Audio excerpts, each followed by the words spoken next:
Hey everyone, I'm Allie, And I'm Lindsay.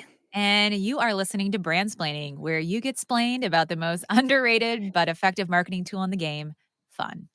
You said "splained" so smooth like a radio DJ as though that was a Thank word. you. Where you're gonna get splained. You got splained. You got splained. Yeah, we need to add some shock chalk in there. Oh yeah, You're about to definitely. get splained. Boy, yo, yo, yo, yoing. Splained. Oh boy. Wow. Today, we got to talk to the loveliest person, Ibraheem Basir, who is the founder and CEO of a brand called A Dozen Cousins. Mm. It is a natural food brand that makes convenient products inspired by traditional Creole, Caribbean, and Latin American dishes. And he was so fun to talk to. Yeah, he was wonderful. Just a relaxed, chill vibe about him. He was the perfect person to interview on a Friday. We're like Yes. winding down the week and everyone's in weekend mode. So he was great. I also feel like that's the kind of relaxed energy I always hope to have, like very calm, cool, but and I'm always like, it's the opposite. It's like I'm spaz, spaz, spaz. And he's just like, hey. I was like, how'd you do that? Bottle that for me.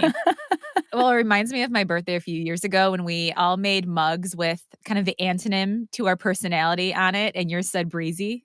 Oh, yeah, that's right. That's right. Not at all. Uh, you know what? It could be because he told us he doesn't drink coffee, and I'm on my 3rd coffee, so maybe I could be breezier if I extracted all the caffeine out of my system, but I'm not willing to try. I'm not. If you weren't so jacked up on coffee right now. No, I refuse. The other day, Caleb was like, "Whoa, how many coffees have you had?" And I was like, "No, this is just me. Like, this is baseline." I think I'd only had 1.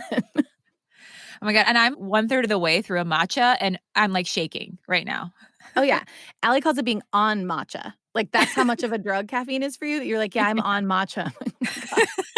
Is matcha legal in Chicago yet? It doesn't feel like it should be, so well, he was, again, a joy to talk with, and we spoke with him about his obviously, his company, A Dozen Cousins, which was just a real treat, but he has this awesome background in marketing, and he's been playing in the health food space for a while because he worked on brands like Annie's Organics and Larabar, Mhm. which I think anyone who knows health foods in any capacity, like, those are 2 that kind of immediately come to mind, so Yep. he's worked on these awesome, successful brands, and he had a wealth of wisdom to share in terms of what he extracted from his time at those companies and what he was able to bring into A Dozen Cousins when he was developing this line.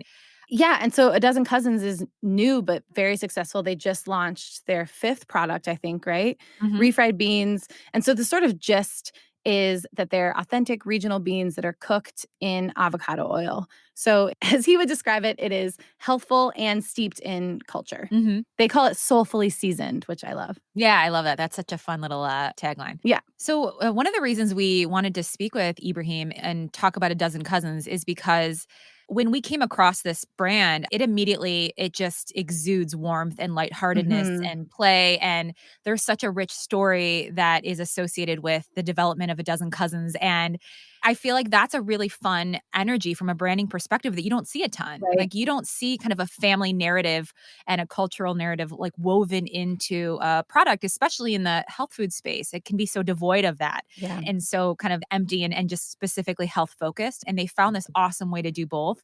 And he didn't disappoint. I think he brought that same joyful, delightful, easy energy to the conversation. And so, yeah, it was great. We talked about so many different aspects, a ton about, his family's personality and how when they were thinking of developing A Dozen Cousins, they were thinking of, favorite meals that they had together and how his family is just so rooted in laughter and jokes and pranks and just that delightful piece that you can really feel permeate his brand. Yeah, something I loved that he talked about was finding audience segments that he didn't expect to attract. Mhm. And I think that is because his brand is rooted in authenticity and telling their story. And so I feel like listeners will really learn about specificity and staying true to the things that really got you into why you developed the business and knowing that people will come to you and you don't have to pander to them. I thought that was a really good lesson. Yeah, I thought too, speaking of authenticity, I felt like Ibrahim and A Dozen Cousins really encapsulate what actual authenticity looks like as opposed to what we see a lot of Mm. contrived authenticity in branding. It tends to be this kind of North Star that a lot of brands are trying to aspire to, but it just feels like that's what you get with A Dozen Cousins, and it's so approachable and relatable that way. So I thought that was such a nice piece. And again, there's such a rich storytelling within the brand that welcomes you into that cuisine and gets you really excited to explore what they're offering. Right. I think we're going to title this episode Bringing Joy Back to the Dinner Table. I just think he was talking about how for him growing up, it wasn't a solemn experience to eat. And he wanted to bring sort of that levity and play and smile to the health food space. And I think they've done exactly that. And yeah, I think you guys are going to enjoy the conversation, learn a lot from his insights and wisdom into branding. And yeah, we had the best time talking to him. So we hope you guys enjoy it just as much as we did. Yeah, and I think that he's so delighted in the interview as well that he is going to change the brand name to A Baker's Dozen Cousins and make Brandsplaining the 13th cousin. So look for that on the shelf next fall. A Baker's Dozen's Cousins. Or you and I could arm wrestle or come up with something to have us be the other spoon or fork on the logo. Yeah. The 13th. Brandsplaining can also be called the 13th cousin. Like, we're not in the package, but we're a part of it. We're a part. We're a big inspiration. And so for more from A Dozen Cousins, you can find them on Instagram at A Dozen Cousins or go to their website, adozencousins.com. And enjoy the interview. And now, for all the women in the business of being women in business. For girl bossy bosses and boss girly girls. For CEOs, mogals, and branding babes ready to make herstory. Please put your lady hands together and welcome to the stage, Brandsplaining.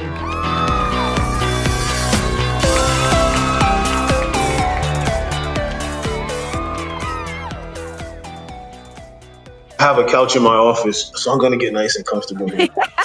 Get into my relax mode. I'm putting my feet up. There we go. That's what we like to see. Kick back and relax. It's Friday. Let's act like it. Exactly.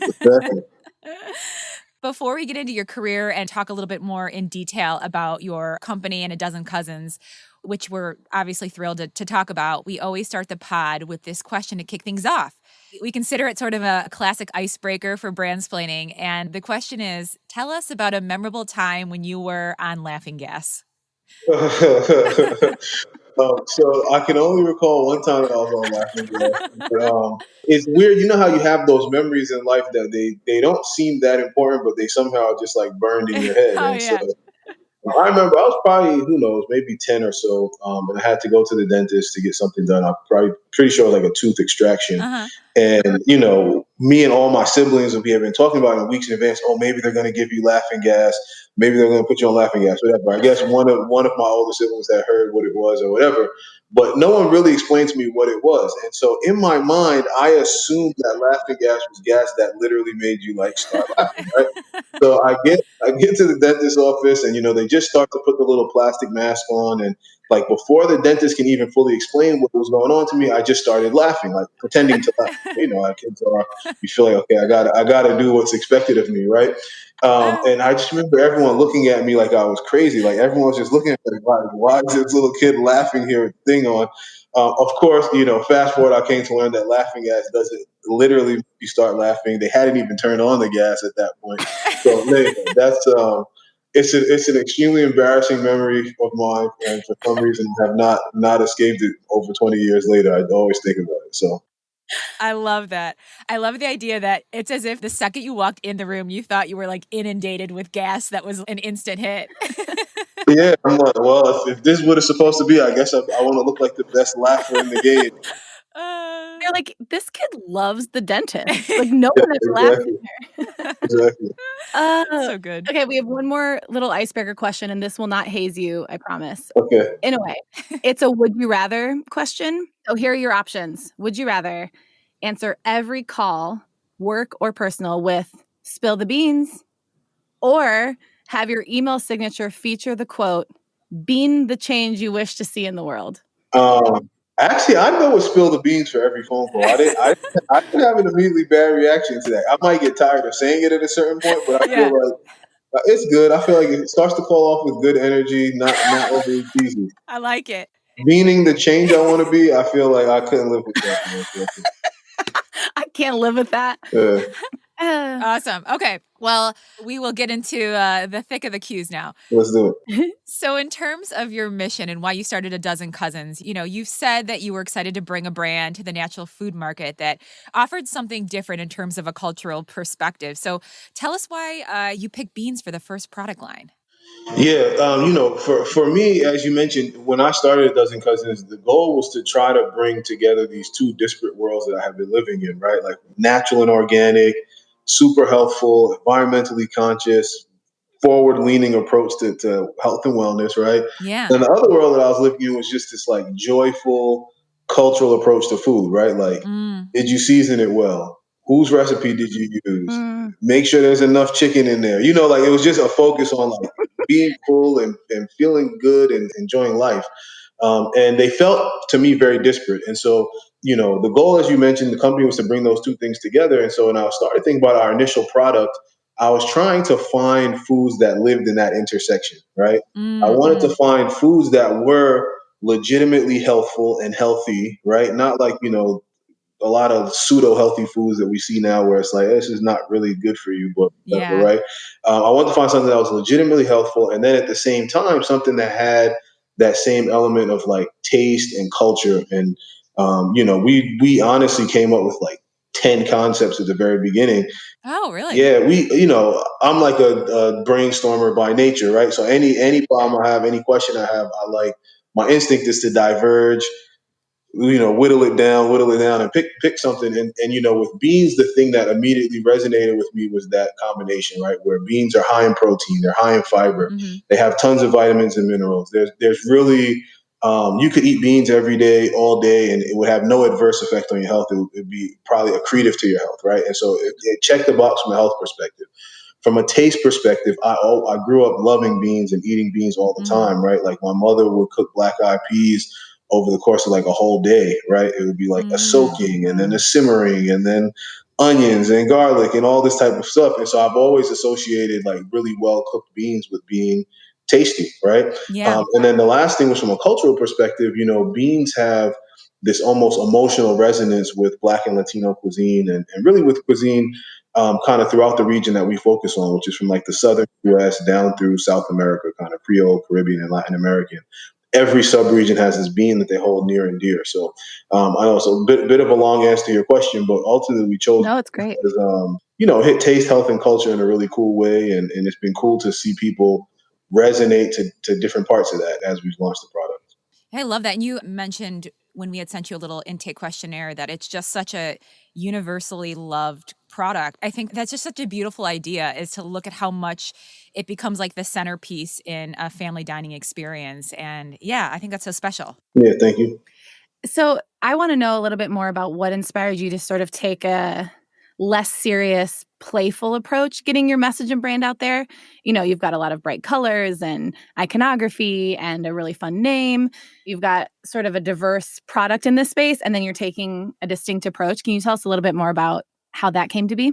Yeah, I can. So, first and foremost, it goes back to what I was saying before about my experience with food growing up, right? For me, food has never been a serious or like solemn topic. You know what I mean? When I think about my most memorable meals and my favorite meals, they involve laughter, they involve jokes, they involve pranks, they involve, you know what I mean? Like that was just the environment that I grew up in, where we were always laughing, we were always joking, we were never that serious, right? And so when I wanted to create a brand that was really rooted in family, and we can talk about that a bit more later, but Yeah. that was like the starting point for the brand.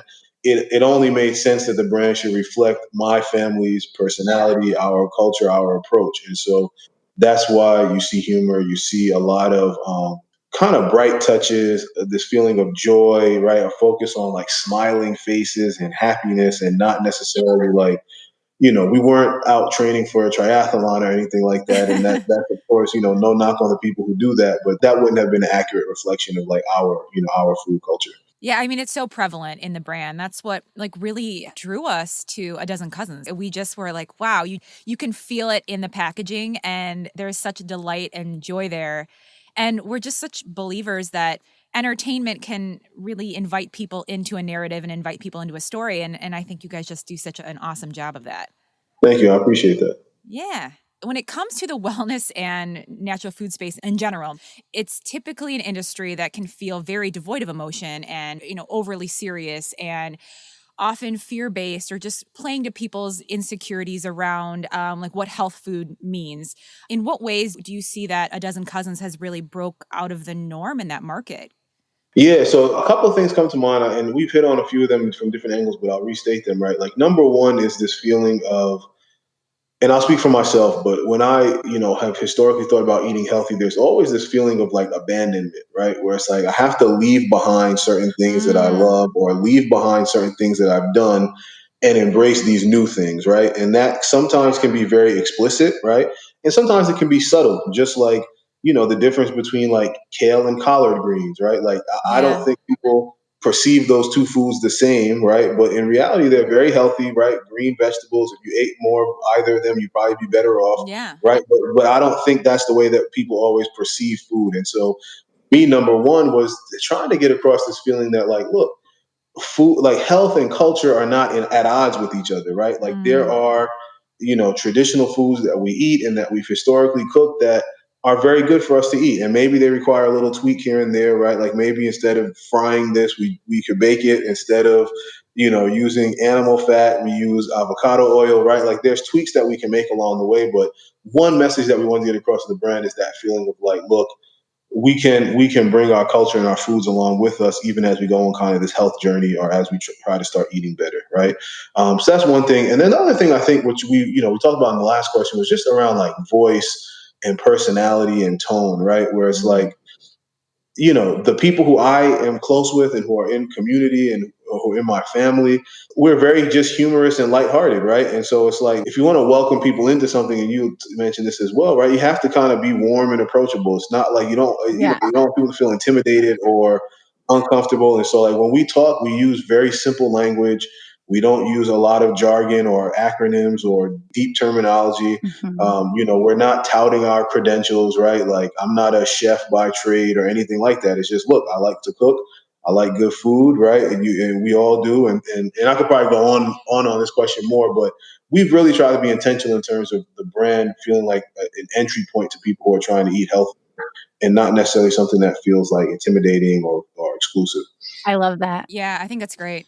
I just think you're so right in that you just see the health food space, it's so devoid of culture and this idea that it has to be watered down or stripped away in order for it to feel good for your body. And you lose all of those elements that feel good for your mind and your heart and your soul. And I think it's really beautiful to see those worlds merging back together again because, yeah, there's such an emptiness in that space. So it's really cool to see it come back around. Well, I also feel like with like health and wellness, as a lot of people perceive it, there's a lot of intimidation that's purposeful to sort of be like, you'll never reach this level. And I think a lot of brands do that on purpose so that there's like aspiration and envy and you're sort of constantly striving. Like that's the way they're keeping us. And so I just love this different sort of warmth that's like, we don't have to be like so far from you. This is achievable and approachable and accessible.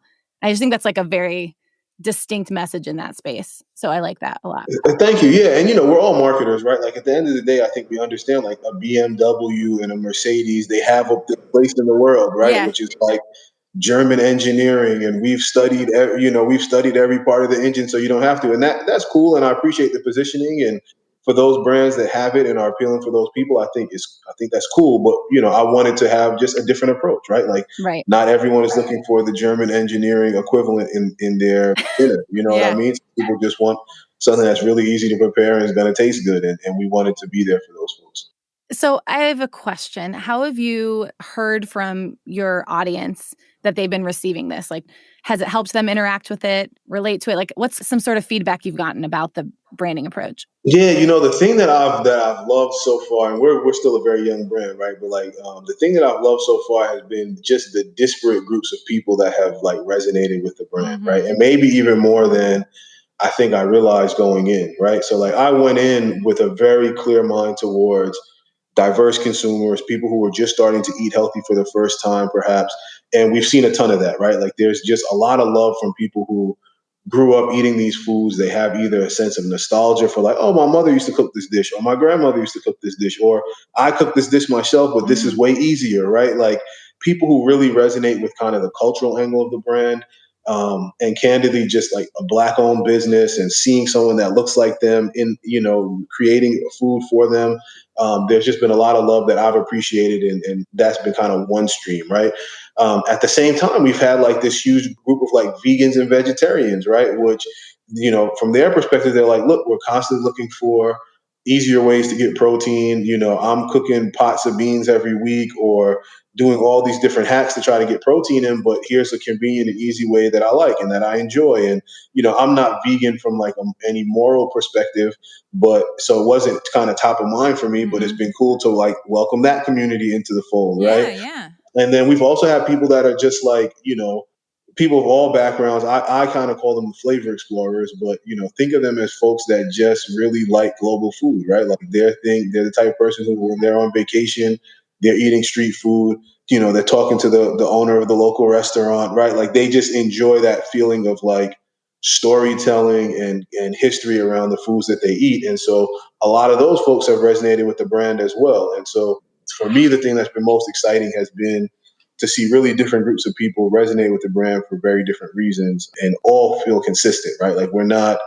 like pandering to any like subgroups. We're just telling our story and creating the food that we want to create, but it's resonating with others, which has been really fun to see.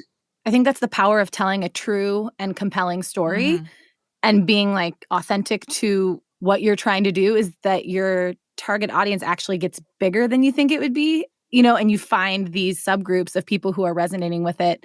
Like you said, that you weren't even going after per se, but you're just sticking to what is true and real and meaningful to you. And I like that a lot. No, I appreciate you saying that, man. It's funny. I agree 100%. And I've realized that over the last year more that I was a marketer before I started this company, right? And I've worked on brands where I felt like we were kind of trying to figure out what people wanted so then we could give it to them or talk, to give them what we thought they were looking for. And it always ended up feeling like this weird, like imitation game, right? Where you didn't have any real North Star. You were just kind of like, kind of being the brand equivalent of a people pleaser, right? And Yeah, exactly. it's actually been really liberating to just be like, look, you know what? I'm just doing stuff that feels real and true to me and that I enjoy, and kind of just let the people come as they may. So I agree with you 100%. I read an article the other day it was, I think on Variety, it was like 12 comedians to watch. And someone I really like, her name is Alyssa Limperis. I think I'm saying her last name right. But she talked about the thing that has guided her in comedy with like developing her own voice was not going where she thinks the audience wants her to go, or going where like people want to hear this type of thing, and just sticking with what is funny to her, and then realizing that the right people come to you. And I feel like that's sort of the stand-up equivalent of what we're saying here with branding, with like your personality. 100%. Last thing I'll say about this is just like, it's the same thing with people. You know what I mean? Like when you think about the people that you find yourself most drawn to, that you think are the most interesting, they have their own deep passion that they're locked into. You know what I mean? Like sometimes you'll talk to a person and they'll just want to talk for 45 minutes about this like random or seemingly random topic, right? And it's like there's something very endearing about that, right? Even if you don't necessarily 100% care about the topic as much as they do, you still appreciate their love for it, and it kind of draws you to them, right? And so that to me is similar analogy to everything we're talking about here, right? It's this kind of like internal direction that can kind of pull people in versus being very outwardly focused. Totally. I have a question. How has your family responded to A Dozen Cousins brand? My family loves it. You do they? Yeah, because I mean, they're obviously so influential to the branding experience. Yeah, there's layers to it, man. So first and foremost, the dozen cousins are my nieces and nephews. So I have 11 nieces and nephews, and then my daughter, who is the 12th cousin. Yeah. And so like their pictures are on the back of the pouch, and like they get excited about it every time they even just see the pouches, because it's like they go through and pick out who is who, and this is me, this is so and so, right?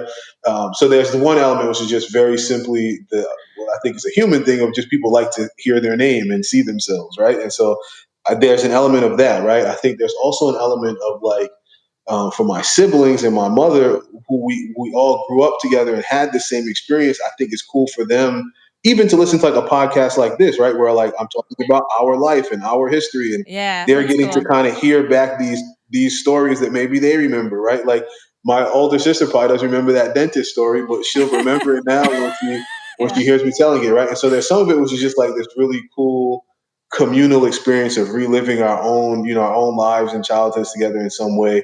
And then finally, there's just the product side, which is like, they basically got like a lifetime supply of beans at all times, right? Like they get everything first, and they get to taste the different formula changes or, recipe tweaks that we make, and kind of all the fun stuff that happens behind the scenes at a food company, right? So, yeah, it's been a really cool kind of fun family experience.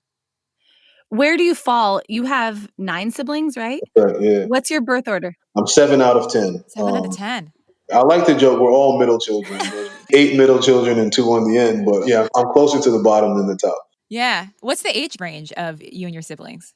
I'm going to do some quick mental math. It's pretty tight. So it's about 20 years, I want to say, between my eldest sister and my youngest sister. And my mother had a pretty set like birth cadence. So it's basically like a child, then a child the next year, then a year off, then a child the next year, and a year off. So like we all came in these clusters of 2. Like all of us have a younger sibling who is a year younger than them. Wow. And then there's this like year gap, and then another pairing, and so on. So it's very interesting. I don't know if there's some type of like circadian rhythm or something or the equivalent of it to that, but yeah, it's a tight cluster for 10 kids.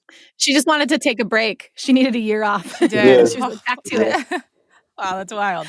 My husband's mother is one of 10 and he's one of 5. They have like a ton of kids on his side of the family. And so I just am so delighted the experience of a family that big. It's just pure chaos in all the best ways. There's so much teasing and fun and silliness and playfulness there. So would you say that like teasing is a big part of your family dynamic?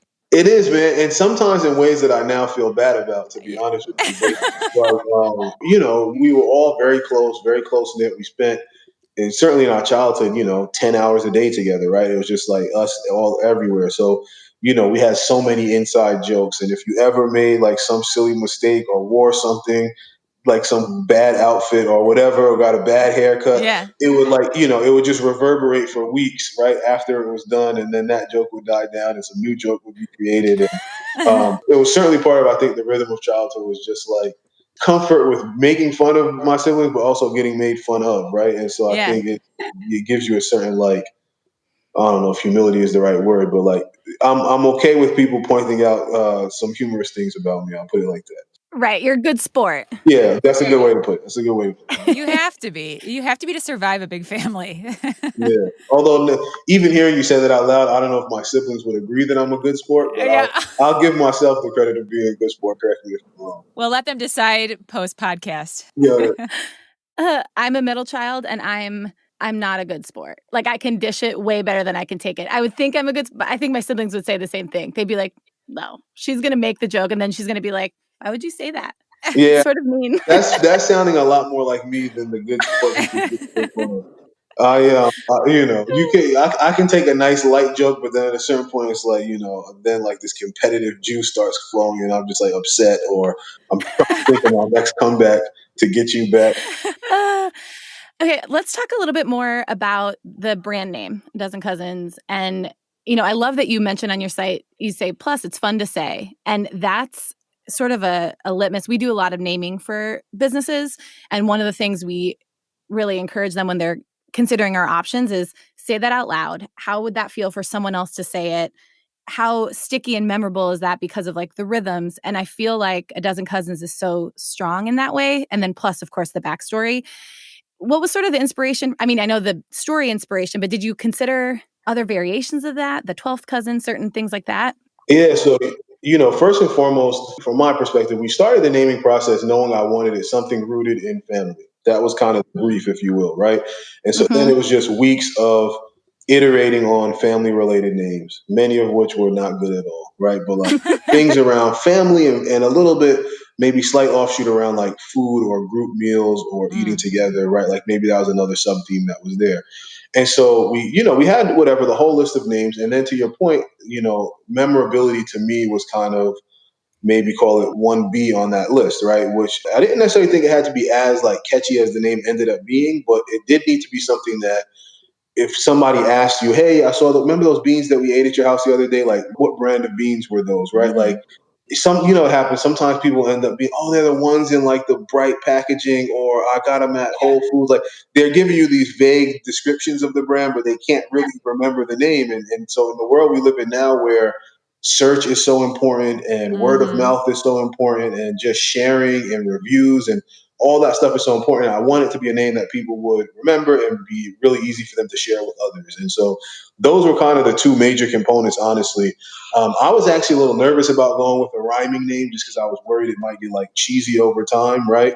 But it ended up, I lived with it for a while, and I felt like, no, I think there's enough truth to it that it won't seem corny, right? Like I literally there literally are a dozen cousins. It's a factual statement. And so that gave it enough, I felt like, weight to go with that. But hopefully that answers your question. That was kind of just the way we thought about it. Absolutely, it does. Well, it's funny because I feel like cousins is not a word you see in naming very often. Like I can't think of another brand off the top of my head that uses cousins. So it's also, there's a surprise element too, that it's an unfamiliar word. It's a relatable word, but also unfamiliar in the branding space. So I think that's also a nice piece of it. That's fair. I had never really thought about that. Like just the prevalence of use. But I think that's probably fair. Yeah. Well, we're going to switch gears just a tiny, tiny bit because I think you have such an interesting, unique background that led you to developing A Dozen Cousins, which you had mentioned at the start of this conversation and we talk about in the intro, but you were the marketing manager on a number of other natural food brands like Larabar and Annie's Organics. Did you get the opportunity with those companies to dabble in fun or delightful branding at all in those roles? Yeah, certainly. I think, just to talk about both of them a little bit, because they're both like brands that I love and that, I spent time working on in different ways. Larabar, and I don't even know if I've ever even thought about it in this way, but like Larabar has very bright, kind of simple packaging, very kind of iconic in terms of the way that it presents on shelf. And so there's always that element of just like playfulness or joyfulness in their packaging, right? They're very colorful, very attention grabbing on shelf.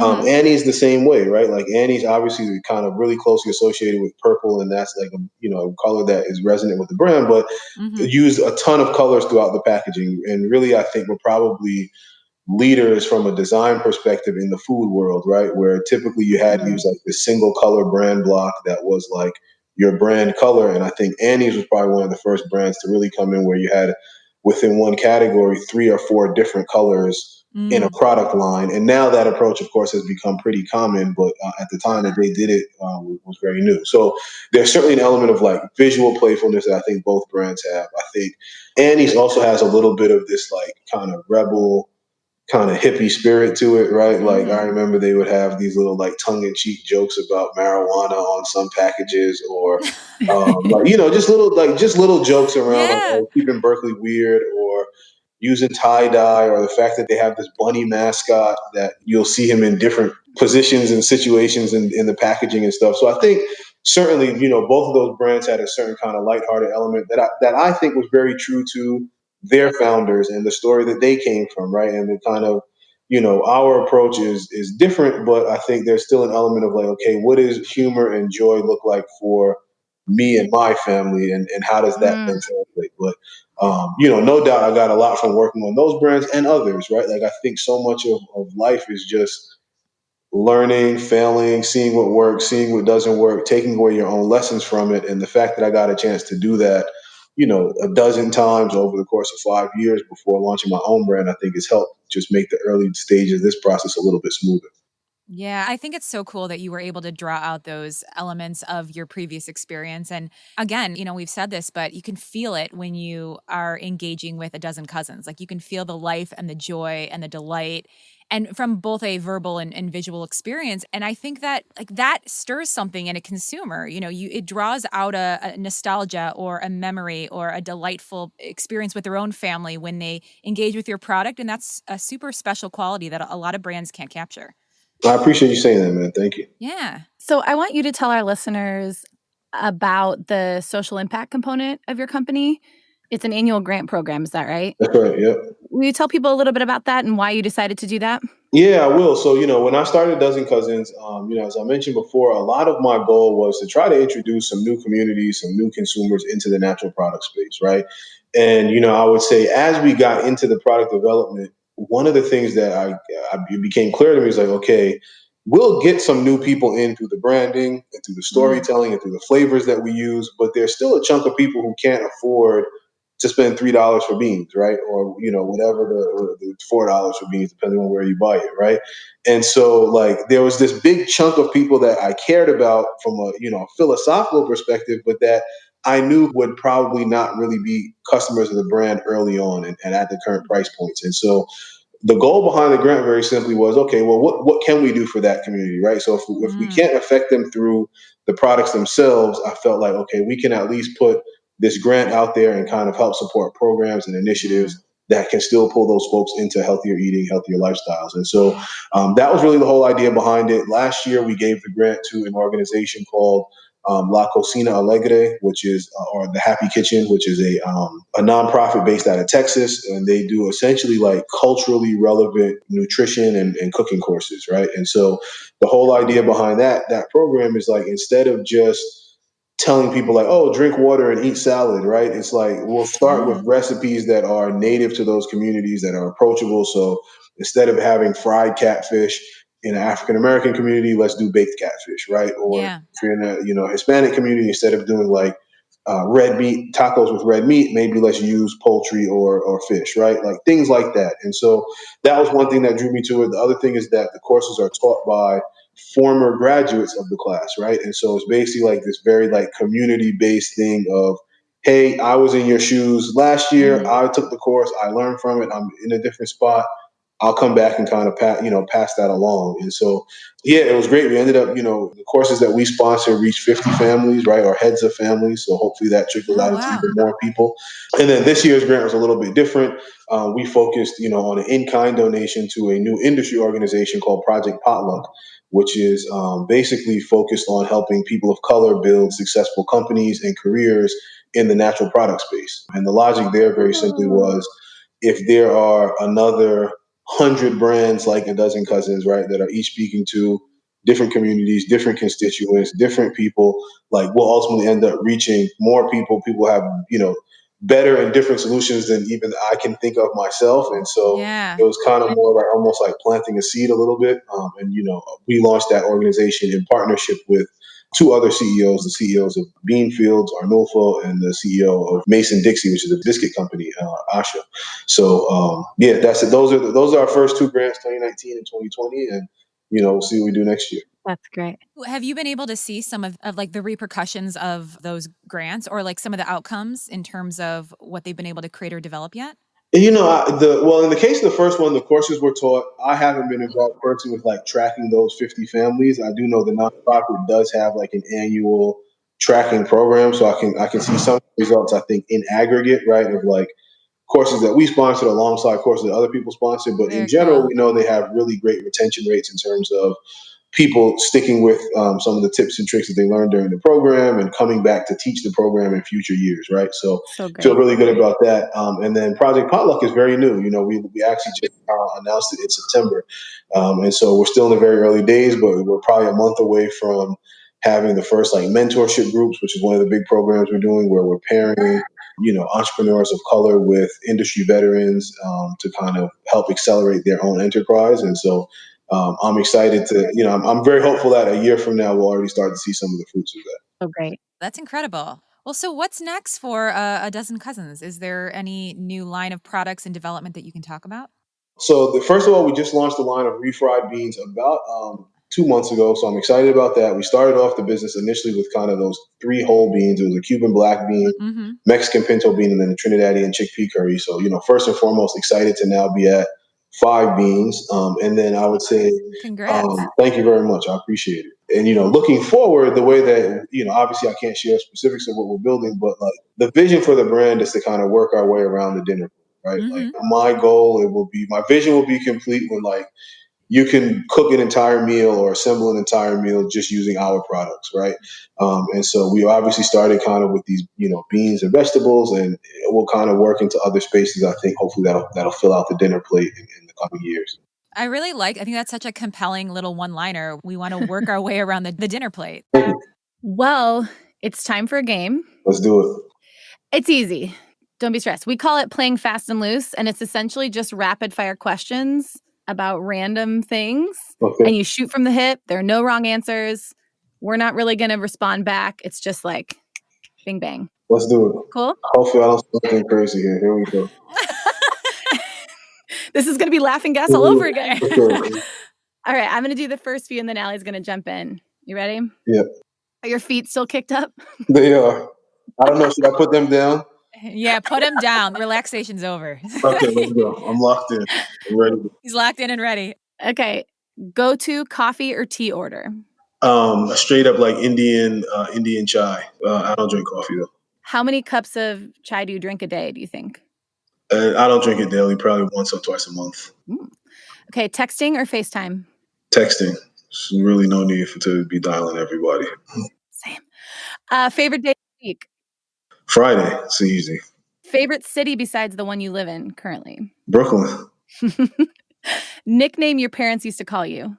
Ibraheem, my full name. No nicknames whatsoever. Oh, wow. None whatsoever. Would you rather come face to face with a miniature hippopotamus or a giant cockroach? Both are in a bad mood. Miniature hippo. I just need to be physically in control of the situation. That's all I can say. Just squash him under your finger. Yeah. What's your ideal outside temperature?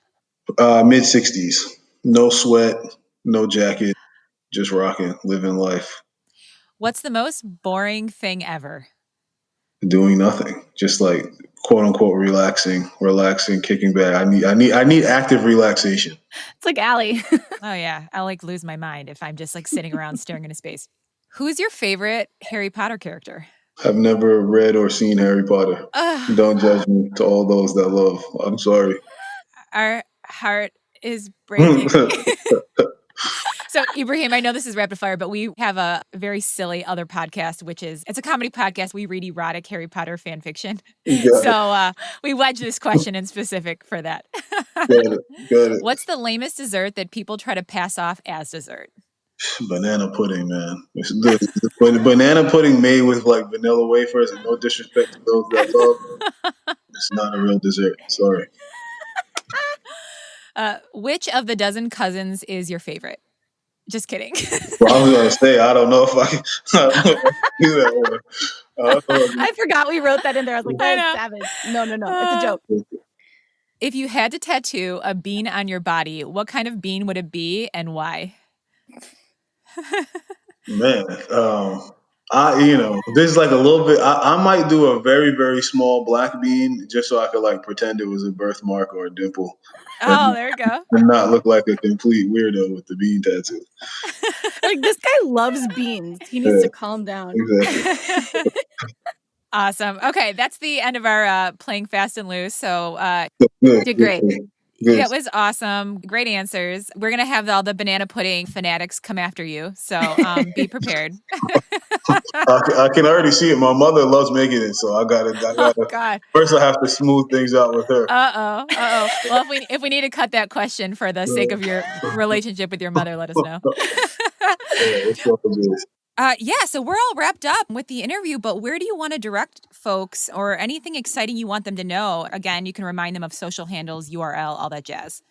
Yeah, honestly, man, the easiest way to connect with the brand is just to visit our website, www.adozencousins.com. You can also visit us on Instagram at adozencousins.